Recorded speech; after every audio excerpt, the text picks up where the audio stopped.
हाय नमस्कार श्रोते हो, मी आरजे कोमल तुमच्या सगळ्यांचं स्वागत करते. तुम्ही ऐकत आहात आचार्य 90 FM your on radio.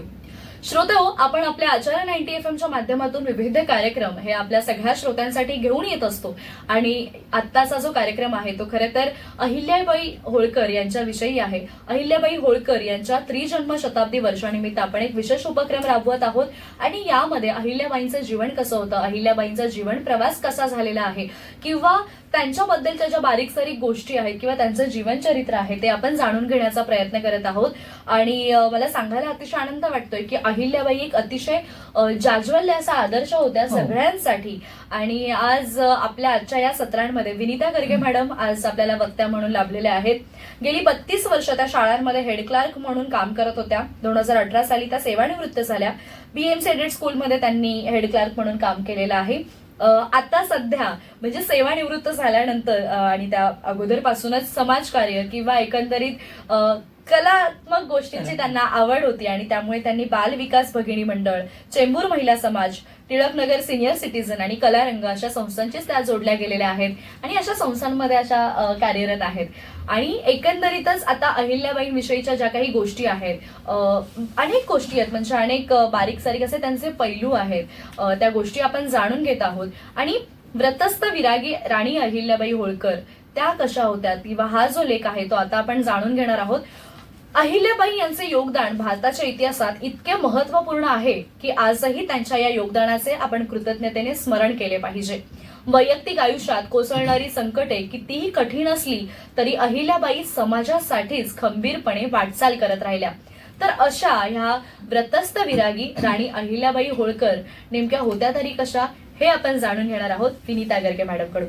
Madam, तुमचं आचार्य 90 FM वरती पुन्हा एकदा खूप खूप स्वागत आहे.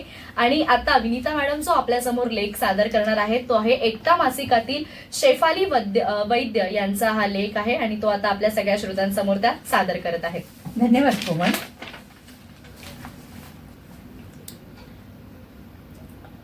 मला एका जाहीर कार्यक्रमात एकदा कोणीतरी प्रश्न विचारला होता, तुम्हाला भारतीय इतिहासातली कुठली स्त्री आदर्श वाटते?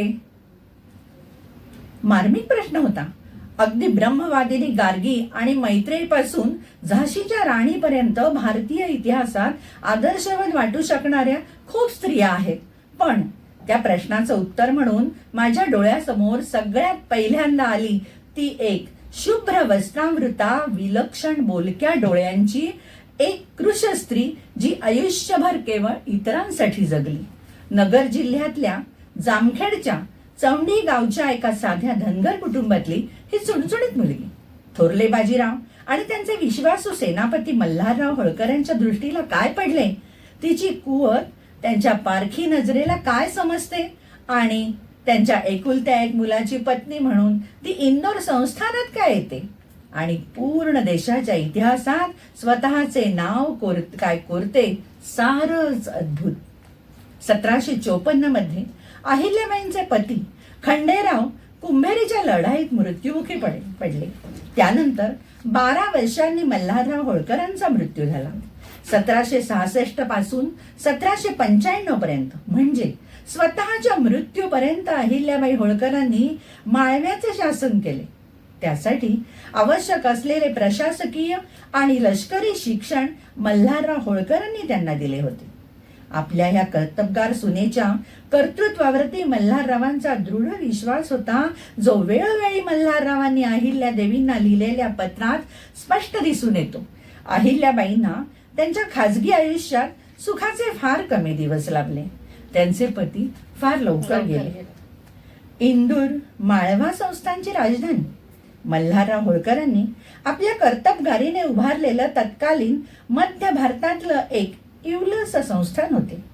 मल्हाररावांचा एकच मुलगा अहिल्याबाईंचा नवरा खंडेराव होळकर.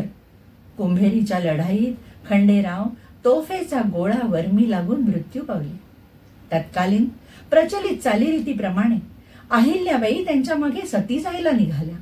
तेव्हा मल्हाररावांच्या डोळ्यात पाणी आणून मल्हाररावांनी त्यांना मागे खेचले. अहिल्याबाईंचा वकू त्यांना माहिती होता.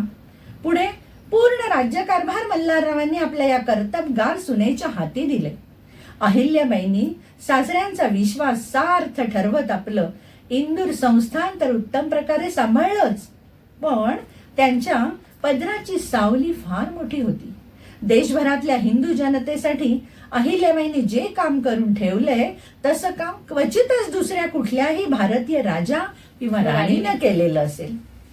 अहिल्याबाईंनी सासऱ्यांच्या आज्ञेनुसार आपले पती खंडेराव होळकरांच्या मृत्यूनंतर राज्यकारभार हाती घेतला खरा, पण त्यानंतर जे आयुष्य त्या जगल्या ते निव्वळ व्रतस्थ होते.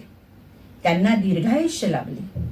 थोरले बाजीराव पेशवे ते नारायणराव पेशवे ही पेशवाईतली स्थित्यंतर त्यांनी जवळून बघितली. पानिपतचा दारुण पराभव बघितला.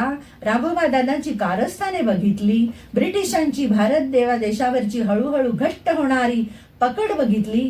भारतातील भविष्यातली गुलामी त्यांना दिसत होती. ब्रिटिशांची कुनीती त्यांना समजत होती, पण त्या हतबल होत्या. त्यांचे चिमुकले राज्य ब्रिटिशांच्या वाढत्या सत्तेशी टक्कर घेऊ शकत नव्हते. अहिल्याबाईंचे मोठेपण हे होते की त्यांच्या डोळ्यासमोर इतकी राजकीय स्थित्यंतरे घडत असताना त्यांनी आपले कर्तव्य चोखपणे बजावले. इंदूर संस्थानाची राणी म्हणून होळकरांच्या त्या चिमुकल्या संस्थानात त्यांनी न्याय आणि सुबत्ता तर राखलीच, पण देशभर धर्माचे काम म्हणून मुसलमानांनी उद्ध्वस्त केलेली मंदिरे परत बांधली. गोर गरिबांसाठी जागोजाग धर्मशाळा बांधल्या. नद्यांना घाट बांधले आणि हे सर्व केले ते स्वतःच्या खाजगी मिळकतीतून. त्यांचे दुर्दैव असे होते की ज्या ज्या व्यक्तींना त्यांनी जीव लावला होता त्या व्यक्तींच्याकडून त्यांच्या पदरी निराशाच आली. मुलगा व्यसनी बदफेली निघाला. त्यांच्या डोळ्यासमोर मुलाचा करुण मृत्यू अहिल्याबाईंना बघावा लागला. अत्यंत लाडकी अशी त्यांची मुलगी मुक्ता नवऱ्याच्या मागे सती गेली. स्वतः सती जाण्यापासून मागे हटलेल्या अहिल्याबाई तिला थांबवू शकल्या नाहीत. तिचा मुलगा, त्यांचा नातू, तोही त्यांच्या डोळ्यासमोर मृत्यू पावला. हे सर्व आघात त्यांनी झेलले आणि जगल्या त्या केवळ रयतेसाठी. निष्कलंक चारित्र्याच्या व्रतस्थ प्रशासक असलेल्या या कणखर स्त्रीचे चारित्र्य खरोखरच प्रेरक आहे. धर्मांध मुसलमानी आक्रमकांनी हिंदू मंदिरे उद्ध्वस्त केली होती. त्यांनी घातलेला घाव केवळ दगडांच्या भिंतीवर पडले नव्हते, तर त्या घावांनी हिंदूंची मनेही छिन्न विछिन्न करून टाकली होती. जेव्हा अहिल्यादेवींनी सोमनाथ आणि काशीला नवीन शिवालय बांधण्याचा घाट घातला, तेव्हा त्या नुसत्या दगड मातीच्या इमारती उभारल्या नव्हत्या, तर त्या उभारल्या होत्या सर्वसामान्य हिंदूंची हिम्मत. सततच्या पराभवांनी गांडुळासारख्या लिबलिबीत झालेल्या सामान्य हिंदू समाज मनाला अहिल्याबाई फिरून एकवार सामर्थ्याचा फणा काढायला डिवचत होत्या, शिकवत होत्या. अगदी आजही भारताचा नकाशा बघितला तर अहिल्याबाईंच्या पाऊलखुणा तुम्हाला जागोजागी दिसतील. त्यांनी बांधलेल्या नदीच्या घाटांवर अजूनही भारतातले लोक तीर्थस्थानाला जातात. काशी, सोमनाथ पासून ते गयेमध्ये त्यांनी घडलेल्या जीर्णोद्धार केलेल्या मंदिरांमध्ये आजही हिंदू दर्शनासाठी रांगा लागतात. त्यांनी बांधलेल्या धर्मशाळा आपल्याला हिमालयामध्ये बद्री केदार ते दक्षिण रामेश्वर पर्यंत सापडतात. त्या धर्मशाळा थकलेल्या गांजलेल्या हिंदू यात्रेकरूंना अजूनही आश्रय देतात. हे सगळं प्रचंड काम अहिल्याबाईंनी केलं ते आपल्या अवघ्या 28 वर्षाच्या कारकिर्दीत.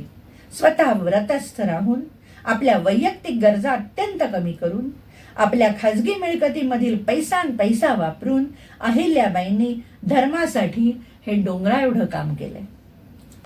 औरंगजेबाने त्याच्या अखेरच्या दिवसात स्वतः टोप्या विकून आणि कुराणाच्या प्रती हाताने लिहून स्वतःच्या कफनापुरते पैसे जमवले होते.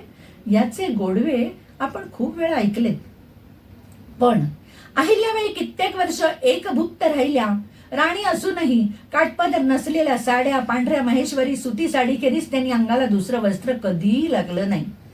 राजमातेसाठी तयार केलेल्या महागड्या रेशमी भरजरी वस्त्रांऐवजी त्या नेहमी श्वेत रंगाचे साधे सुती लुगडे नेसत असत, जे महेश्वरच्या विणकरांनी खास त्यांच्यासाठी हाताने विणलेले असे. त्यांच्या सेवकांनीही त्यांच्यासाठी साधी राहणी अंगीकारावी यासाठी अहिल्याबाईंचा आग्रह असे. रुद्राक्षांच्या एका माळेखेरीज त्यांनी कधी दुसरा दागिना अंगावर लिहिला नाही. त्यांचा महेश्वर मधला वाडा राजवाडा म्हणून वाटण्यासारखा कधी भव्य दिव्य आणि दिमागदार दिसला नाही. हे सगळं करून अहिल्याबाईंनी जो पैसा वाचवला तो सगळ्याच्या सगळा देवळाची बांधकामं, नदीवरचे घाट, धर्मशाळा इत्यादीसाठी त्यांनी खर्च केला. हा इतिहास किती जणांना माहिती आहे? अहिल्याबाई होळकरांच्या जीवनाचा अभ्यास करताना त्यांचे साधेपण आणि विरागी जीवन उठून दिसते. त्यांचा सही शिक्का देखील याची साक्ष पटवतो. राजवाड्यातील कोणत्याही समारंभासाठी अवाजवी खर्च आणि सरंजामी बडेजाव त्या टाळत असत. त्यांच्या वैयक्तिक गरजा अगदी कमी होत्या. आपल्या खाजगी खर्चातून वाचलेल्या प्रत्येक पैसा अहिल्याबाईंनी धर्मकार्यासाठी आणि लोककल्याणासाठी वापरला. त्यांची काटकसर केवळ वैयक्तिक नव्हती तर संस्थानाच्या आर्थिक सुव्यवस्थेसाठीही ती प्रतिबिंबित होत असे. अहिल्याबाईंच्या कारभाराची अजून एक महत्वाची बाजू म्हणजे त्यांनी त्यांच्या संस्थानात न्यायाचा आणि समतेचा आदर्श प्रस्थापित केला. गरीब शेतकऱ्यांवर कोणताही अन्याय होणार नाही याची त्यांनी नेहमीच काळजी घेतली. त्या काळी कोणालाही न्याय हवा असेल तर त्या व्यक्तीला अहिल्याबाईंच्या दरबारात थेट येण्याची मुभा होती. त्या स्वतः सामान्य लोकांसाठी दररोज वेळ देत असत. त्यांची न्यायाची पद्धत केवळ कायद्यावरती आधारित नव्हती तर त्यात नीतिमत्तेचा आणि लोककल्याणाचा अस्सल भारतीय धर्मविचारही समाविष्ट होता. त्यांनी विधवा महिलांचा त्यांच्या पतीच्या संपत्तीवरील अधिकार मान्य केला. निपुत्रिक विधवा स्त्रियांना आपल्या मनाप्रमाणे दत्त विधान करायचा अधिकार दिला आणि त्यांच्या सन्मानासाठी कायदे केले जे त्या काळामध्ये अत्यंत प्रगत विचारांचे द्योतक होते. अहिल्याबाईंनी माळवा संस्थानात प्रशासकीय व्यवस्था उत्तम राखण्यासाठी अनेक सुधारणा केल्या. त्या आपल्या अधिकार वर्गावरती सतत लक्ष ठेवीत आणि भ्रष्टाचाराला कधीही थारा देत नसत. महसूल व्यवस्थेत पारदर्शकता आणण्यासाठी त्यांनी नवी धोरणे आखली.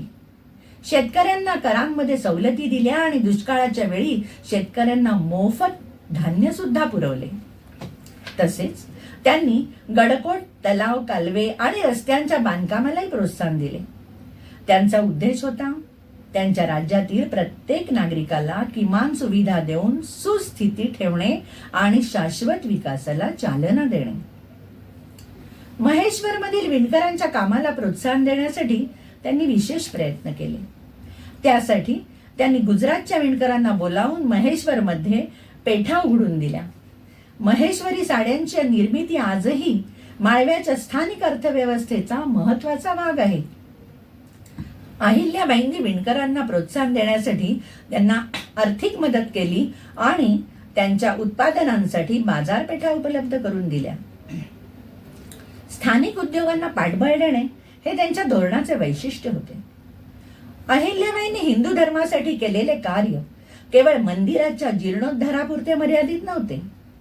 त्यांनी सोमनाथ, काशी, अयोध्या आणि अन्य पवित्र तीर्थक्षेत्रांमध्ये मुसलमानांनी उद्ध्वस्त केलेली मंदिरे परत उभारण्याचे काम तर केलेच, पण त्याचबरोबर सामान्य हिंदू यात्रेकरूंच्या सोयीसाठी धर्मशाळा बांधल्या, पिण्याच्या पाण्याच्या सुविधा उभारल्या, अनेक नद्यांवर घाट बांधले.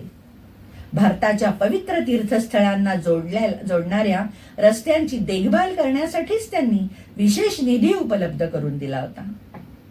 हिंदू समाजाने परत एकत्र येऊन स्वतःच्या सांस्कृतिक मुळांकडे पाहावे यासाठी त्यांनी प्रयत्न केले. म्हणूनच अहिल्याबाईंचे कार्य केवळ त्यांच्या काळापुरते मर्यादित राहिले नाही तर ते भावी पिढ्यांसाठीही प्रेरणादायी ठरले. अहिल्याबाईंच्या कारकिर्दीत स्त्री शक्तीसाठी त्यांनी अनेक पायंडे पाडले. अहिल्याबाईंनी त्यांच्या माळवा संस्थानात स्त्री योद्ध्यांची एक स्वतंत्र तुकडी उभी केली. त्यांनी या महिलांना शस्त्र प्रशिक्षण दिले, स्वसंरक्षणाचे धडे दिले. त्यांच्या या नवकल्पनेमुळे त्यांच्या राज्याच्या केवळ सुरक्षिततेत भर पडली असं नाही, तर महिलांना सशक्त आणि आत्मनिर्भर होण्याचा मार्गही खुला झाला. त्यांच्या नेतृत्वाखाली या स्त्री सैनिकांवर कौतुकाचा वर्षाव करताना एका ब्रिटिश अधिकाऱ्याने लिहिले होते, queen Ahilyabai's army of woman is a shining testament of her progressive vision. She stands unparalleled in her ability to combine governance, fairness and empowerment. मल्हाररावांच्या मृत्यूनंतर माळवा संस्थानावरती राघोबा दादा पेशव्यांचा डोळा होता. माळवा संस्थानावर कब्जा करण्यासाठी राघोबांनी प्रयत्न सुरू केले, पण अहिल्याबाईंनी आपल्या मुत्सद्देगिरीच्या जोरावर राघोबा दादांचे डाव उधळून लावले आणि एकीकडे राघोबा दादांच्या सैन्याला झुलवत ठेवत दुसरीकडे थोरल्या माधवराव पेशव्यांकडून स्वतःचा हक्क कायम करवून घेतला, संस्थान टिकवून ठेवले. होळकर सैन्याने ह्या काळात त्यांच्या नेतृत्वावरती संपूर्ण विश्वास दाखवला. माधवराव पेशव्यांनी राज्यकारभार चालवायचा अहिल्याबाईंचा हक्क मान्य केला. तुकोजी होळकर यांना लष्कर प्रमुख म्हणून नेमून अहिल्याबाईंनी त्यांच्या उर्वरित हयातीत अत्यंत न्याय आणि प्रगल्भ पद्धतीने माळव्याचे राज्य चालवले. अहिल्याबाईंच्या जमीन सुधारणा कायद्यांनी माळवा संस्थानात सुबत्ता आली. त्यांनी जमीनदार आणि शेतकरी यांच्यात समन्वय साधण्यासाठी नवीन नियम तयार केले. शेतकऱ्यांना दिलासा देण्यासाठी त्यांनी महसूल व्यवस्था सुधारली आणि दुष्काळाच्या काळात कर कमी करण्यासाठी निर्णय घेतला. महेश्वर ही अहिल्यादेवींची राजधानी त्या काळी साहित्य, संगीत, कला आणि औद्योगिक उपक्रमांचा केंद्रबिंदू होती. त्यांनी मराठी कवी मोरोपंत, महाराष्ट्राचे शाहीर अनंत फंदी आणि संस्कृत विद्वान खुशाली राम यांना आपल्या दरबारी बोलवून त्यांचा यथोचित सन्मान केला. कारागीर, कवी, पंडित, शिल्पकार आणि कलाकार यांना महेश्वर येथे नेहमीच सन्मान मिळत असे. 19व्या आणि 20व्या शतकातील इतिहासकार भारतीय, इंग्रज आणि अमेरिकन असे एकमताने सांगतात की अहिल्यादेवी होळकर या एक महान राज्यकर्त्या आणि कुशल प्रशासक होत्या. अहिल्याबाईंच्या कारकिर्दीचा प्रभाव इतका दूरगामी होता की एका ब्रिटिश इतिहासकार जॉन म्हणतो की Ahilyabai's reign stands as a golden age of benevolence and wisdom. She was a rare combination of strength and humility, and her legacy has shaped Indian governance for centuries to come. अहिल्याबाईंची न्यायप्रियता, प्रगतिशील दृष्टिकोन आणि निस्वार्थ सेवेमुळे त्या केवळ माळव्याच्याच नव्हे तर संपूर्ण भारताच्या इतिहासात अजरामर ठरल्या. अगदी आजही त्यांच्या न्यायकारभाराच्या खुणा आपल्याला माळव्यातच नाही तर देशभर दिसून येतात. धन्यवाद. वा, म्हणजे अतिशय इतकी सुंदर माहिती की अहिल्याबाईंच्या आयुष्यामध्ये इतकी संकट आल्यानंतर सुद्धा त्यांनी कशा पद्धतीने स्वतःला उभं केलं, कशा पद्धतीने आलेल्या संकटांचा सामना केला आणि कशा पद्धतीने राज्य त्यांनी चालवलं याचं अतिशय उत्तम असं उदाहरण म्हणजेच अहिल्याबाई होळकर आहेत. म्हणजे पारदर्शी आणि त्यांच्या राज्यात म्हणजे मी असं सांगेन की कलाकार असू देत, स्त्रिया असू देत किंवा इतर कोणतेही कारागीर असू देत, त्यांना प्रत्येकांना एक व्यासपीठ देण्याचं काम किंवा प्रत्येकांना न्याय देण्याचं काम हे अतिशय उत्तम पद्धतीने अहिल्याबाईंनी केलेलं आहे. आणि म्हणूनच जाता जाता इतकं म्हणेन, पुण्यश्लोक रुद्रभक्त देवी अहिल्याबाईंनी केवळ महेश्वराचाच म्हणजे आपल्या राज्याचाच विकास न करता संपूर्ण भारतातील मंदिरांचा सुद्धा त्यांनी जीर्णोद्धार केला. त्या काळात त्यांनी नवीन रस्ते निर्माण केले, मंदिरासमोर नवीन घंटांची निर्मिती केली, अन्नछत्र चालवले, बेरोजगार स्त्री पुरुषांच्या हाताला कामं दिली आणि हे सर्व त्यांनी राज्याच्या तिजोरीतून नव्हे तर मघाशी आपल्याला विनीता मॅडमनी सांगितल्याप्रमाणे स्वतःच्या स्त्री रणा केले. आपले राज्य हे सुराज्य कसे होईल, सर्व व्यवस्था व्यवस्थित कशा राहतील, त्यासाठी प्रामाणिक नागरिक कसे निर्माण होतील असा विचार करून त्यांनी तशी सुद्धा व्यवस्था आपल्या राज्यामध्ये केली. तर अशा या थोर विचारांच्या एक आदर्श जाज्वल्य अशा व्यक्तिमत्वाला अर्थात अहिल्याबाई होळकरांना त्रिवार मानवंदना. आणि मॅम, तुम्ही आज वेळात वेळ काढून पुन्हा एकदा आपल्या हक्काच्या ठिकाणी अर्थात आमच्या आचार्य 90 FM सोबत जोडले गेलात आणि आपण जो उपक्रम राबवतोय अहिल्याबाई होळकर यांच्या त्रिजन्मशताब्दी निमित्त स्मरण अहिल्यादेवी याचाही तुम्ही भाग झालात. त्यामुळे आचार्य 90 FM च्या वतीने मी तुमची खूप खूप आभारी आहे. धन्यवाद कोमल, मला आज इथे संधी दिली त्याबद्दल खूप खूप आभारी. आणि मला असं वाटतंय आपल्या श्रोत्यांना सुद्धा हा कार्यक्रम जो आपण राबवतोय तो तितकाच आवडत असेल. तर श्रोते हो, तुम्हाला हा कार्यक्रम कसा वाटतोय तुमच्या प्रतिक्रिया आम्हाला नक्की कळवा. त्यासाठी आमचा संपर्क क्रमांक आहे 9167993399. आचार्य 90 FM ला सोशल मीडियावरती सुद्धा फॉलो करा. आपलं युट्यूब चॅनल सुद्धा आहे, इंस्टाग्राम, फेसबुक, ट्विटर सगळीकडे फॉलो करा आणि नवनवीन अपडेट्ससाठी स्टे ट्यून ऐकत रहा आचार्य 90 FM. मी आरजे कोमल विनीता मॅडम सोबत इथे तुमची रजा घेते. आचार्य 90 FM वरती छान सुंदर मनमुराद गाण्यांचा आस्वाद घेत रहा, ऐकत रहा आचार्य 90 FM युअर ओन रेडिओ. धन्यवाद. धन्यवाद. आचार्य